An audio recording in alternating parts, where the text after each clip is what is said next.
All right. Thanks again so much. Of course. So, Jack, I need you to get in here. When you're done, I'll be back with you. Yeah. Mr. Jackson Dean. So, friend, how are you? Oh, you look dapper. Jackson Dean, I'm just want to quote you very quickly from the piece that we did. You have been feeling gnarly intensity throughout 2024. Yes, sir. Yes, Explain to people what that means. You've toured the world with Lainey Wilson. Yeah, man. We've gone some crazy miles, man. I mean, Australia. sub-zero temperatures, Australia. You know, it was brutal, man. Yeah. That'll wear you out. But as of this moment, I'm feeling right frosty hot and good to go. So what were your favorite moments on that tour? Is there a performance that stuck out to you? There was a couple places that we had played before out there on the road, and to see the crowds for Lainey, and to see the people love her like that, and you know all the work she does with the little girls is awesome. But like to see the people like truly invested, and between me, Zach, and her, it's a long bill. You know, that's a crazy bill. You know. But it was a beautiful time out there. It really was. And getting up and singing with her every night was just like, let's do the thing, you know, let's do it, you know. And it was really great. Absolutely. So you once made me a wallet. Yeah, man. In real life. This guy like Sat there and made did it. me a wallet. You also hand carved Lainey a guitar. I did. Explain to people this story. Yeah, man. I've been doing it for a while. My first one was a Martin, and I did my initials, J.D. Yeah. And then I burned this into it. This was the first thing I did.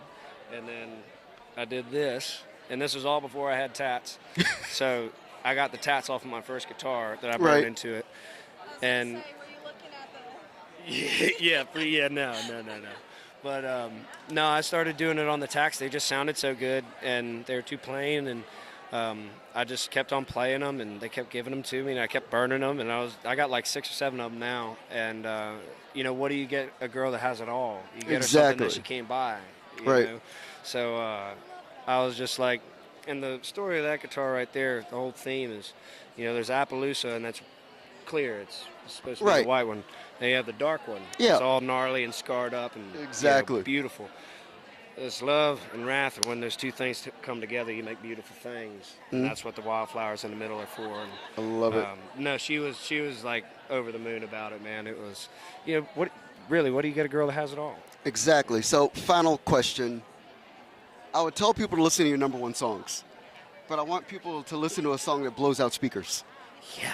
In real life. Yeah. Tell people, explain, so that they can go on their streaming platforms, listen to it right now. If Don't Come Looking doesn't do it for you, then I'd say either Sweet Appa or Daddy Ray's or any of them, man. But if you want something that's going to take you up into the clouds and go for a flight, that'd be Heavens to Betsy. There it is. That is a great song. What's behind that song? So the story of Heavens to Betsy, written less than a mile from here. Benji Davis, who's nominated for the Painter tonight. Yes. I saw him last night for a minute. He was already sitting in the sunroom with me at Little Louder, and Driver Williams, who plays for Eric Church, walks through the door, and I think he said it jokingly. And he goes, "Heavens to Betsy, boys. What do you think about that as a song title?" And before I could respond, my imagination put into my frontal lobe I love it. a picture frame of a dad just standing on the edge of a cloud with a CB in his hand, looking down on his kid with the City of God behind him.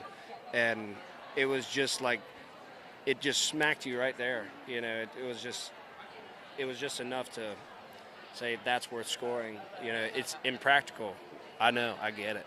But it's beautiful, and it's just, as it reads down on paper, that's rough, man. Like that, it's not a reminder. It's just, it'll make you look in the mirror, you know, and that's what it's intended to do. And I've seen it work on people. I get people come up to me all the time in meet and greets, and they're just like, I don't know if my dad was in the room when you wrote this, you know, spiritually, or, you know, it's been crazy to see the response on it. Cool, man. Well, I appreciate you. Brother, always a pleasure.